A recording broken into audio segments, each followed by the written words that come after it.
En offrant un gameplay plus traditionnel, augmenté par la réalité virtuelle, Moss était un des jeux les plus attendus pour PSVR de la première moitié de 2018. Donc, est-ce que le produit final est à la hauteur de nos attentes? Moss, c'est l'histoire d'une petite souris aventurière nommée Quill qui doit parcourir un monde fantastique et évidemment miniature qui a connu des jours meilleurs. Son aventure débute lorsqu'elle découvre un cristal et attire l'attention d'un lecteur qui est évidemment nul autre que nous, le joueur. Dans l'univers de Quill, les lecteurs sont des témoins qui suivent les personnages qui vont vivre des aventures dangereuses et, en tant que lecteurs, vont les aider, mais en même temps, ça met leur vie en danger. Donc, c'est ainsi notre rôle d'aider Quill à travers ses aventures.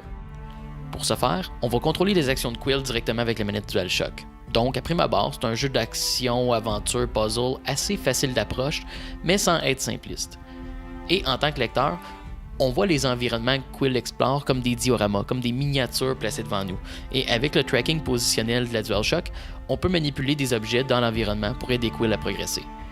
Lors des combats, on va pouvoir paralyser les ennemis en les touchant ou même les manipuler dans certains cas. Évidemment, ce qui attire l'attention, c'est à quel point tous les niveaux du jeu sont sublimes. Le village des souris au début du jeu est féerique, les cavernes sont sombres et menaçantes et c'est toujours un plaisir de découvrir les nouveaux environnements. Le jeu utilise très bien l'interaction entre le contrôle direct de Quill qu'on a avec la manette et nos pouvoirs de lecteur, donc avec le positionnement, pour offrir des puzzles qui sont uniques à ce jeu-là. Les mouvements de Quill sont traditionnels pour le genre. Courir, sauter, grimper, longer des corniches, mais les puzzles deviennent intéressants quand on, encore une fois en tant que lecteur, doit activer plusieurs leviers en même temps en contrôlant des ennemis ou en faisant tourner un escalier pour rendre accessible une section d'une caverne. Et souvent pour comprendre tout ça, on doit se pencher et s'étirer pour voir ce qui se trouve derrière les éléments du décor.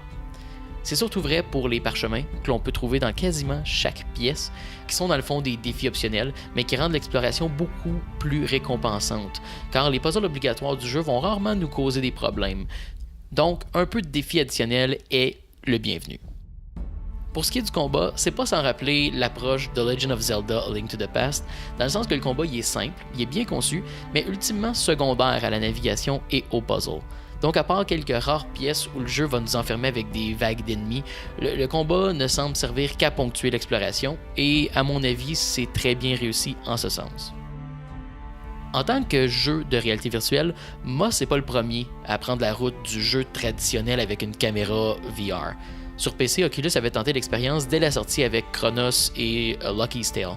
Dans les deux cas, ça se joue avec la manette de Xbox One qui n'offre aucun tracking et les jeux offraient seulement une caméra en VR. Ça donne l'impression de regarder à travers une fenêtre plutôt que de faire partie de l'expérience. Et c'est là que Moss triomphe. En offrant une interaction importante au gameplay qui est unique aux capacités de la PlayStation VR, les développeurs évitent le piège de créer un jeu qui n'est que VR pour profiter de la hype. En contrôlant l'étendue de chaque environnement, on a vraiment l'impression de regarder des dioramas. Ça permet d'avoir des environnements qui sont très détaillés, surtout pour un jeu sur PlayStation VR. Comme beaucoup de choses en VR, c'est dur à communiquer sans l'essayer, mais c'est une expérience unique en VR de pouvoir explorer ces environnements-là, et c'est un autre des points forts de Moss.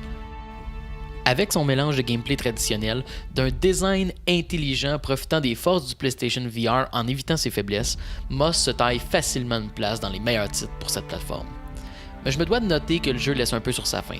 Avec une durée d'environ 3 heures, avec un prix à la sortie de 40$, c'est un peu décevant que l'histoire soit à suivre et qu'on devra sûrement payer pour la suite.